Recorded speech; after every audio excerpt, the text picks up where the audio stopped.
आगे student next question जो है उसमें ये कह रहे हैं express the sum in term of n. Question number 9 से जो 12 है इसमें कह रहा है कि जो हमारे पास सम गिवन है आपने इसको टर्म ऑफ एन जो है उसकी फॉर्म में लिखना है।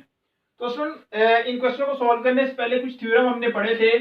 हमने ये पढ़ा था कि sigma k equal to 1 to N जो है वो इक्वल टू होता है एन इंटू एन प्लस 1/2 के। फिर हमने एक और फार्मूला पढ़ा था कि k equal to 1 to n k square जो है इक्वल टू होता है n into n plus 1 2n plus 1/6 के।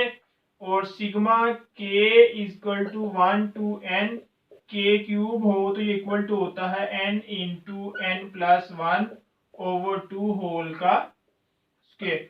ये कुछ हमने थ्योरम पढ़े थे। तो यही थ्योरम जो हमने इस क्वेश्चनों में स्टूडेंट हमने अप्लाई करने हैं। क्वेश्चन नंबर 9 में वो कह रहा है sigma k equal to 1 to n के स्क्वायर प्लस 3k प्लस 5।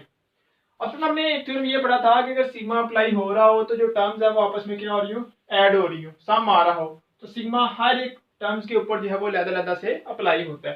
तो हमने क्या किया, हर एक टर्म के साथ इसको लैदा से अप्लाई कर दिया। जब हमने अप्लाई किया तो ये हमारे पास के स्क्वायर बन गया। तो यहाँ पे के स्क्वायर का फार्मूला ये है, हमने ये वैल्यू पुट कर दी। फिर हमारे पास के आ रहा है तो हमने क्या किया, के का यहाँ पे फार्मूला लगा दिया। और यहाँ पे हमारे पास कांस्टेंट आ रहा है तो हमें पता है जब कांस्टेंट आ रहा हो तो उसके साथ हम एन को मल्टीप्लाई करवा देते हैं। अब यहाँ पे हमने क्या किया स्टूडेंट, एन सामने से आ रहा है, सामने से हमने एन को निकाल लिया कॉमन और इनका ले लिया हमने एलसीएम। दोनों का एलसीएम आएगा 6, ठीक है।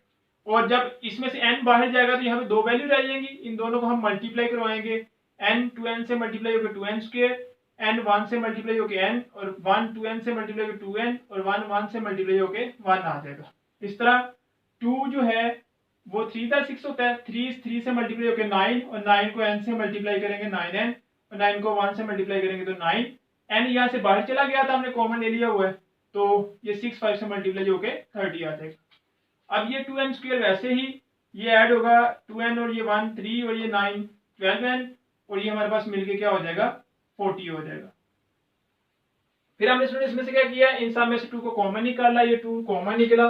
जब 2 को कॉमन निकाला ये कैंसिल हो गया, 2 1 जार 2 3 जार, तो ये हमारे पास इसका आंसर आ गया। क्वेश्चन नंबर 11 है, इसमें वो कह रहा है sigma k equal to 1 to n into k cube plus 2k square minus k plus 4।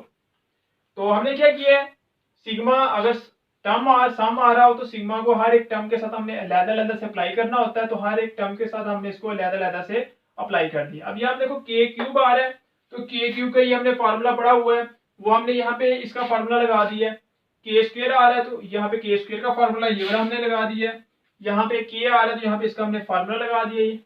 और यहाँ पे कांस्टेंट आ रहा है, कांस्टेंट के साथ हम एन को मल्टीप्लाई करवा देते हैं, ये हमने लिख दिया।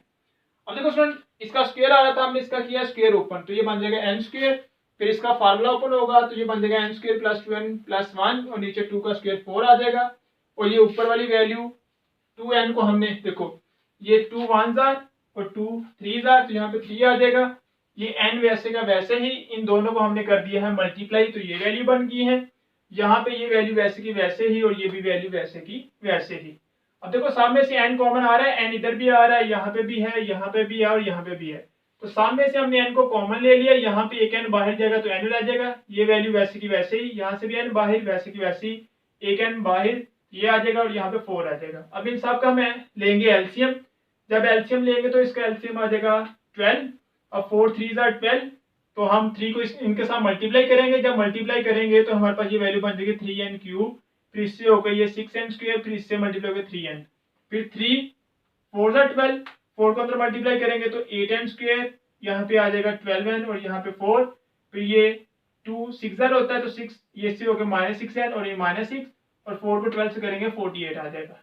अब ये n वैसे ही, ये 3n स्क्वायर, ये 6n स्क्वायर, 8n स्क्वायर को सोल्व करेंगे तो ये 40n स्क्वायर, फिर ये 3n स्क्वायर 3n 12n और 6n को सोल्व करेंगे तो 9n आ जाएगा। फिर यहाँ से हम 48 6 और 4 को सोल्व करेंगे तो 46 आ जाएगा। तो ये हमारे पास इसका स्टूडेंट आंसर जो है वो आ जाएगा इन टर्म्स ऑफ n।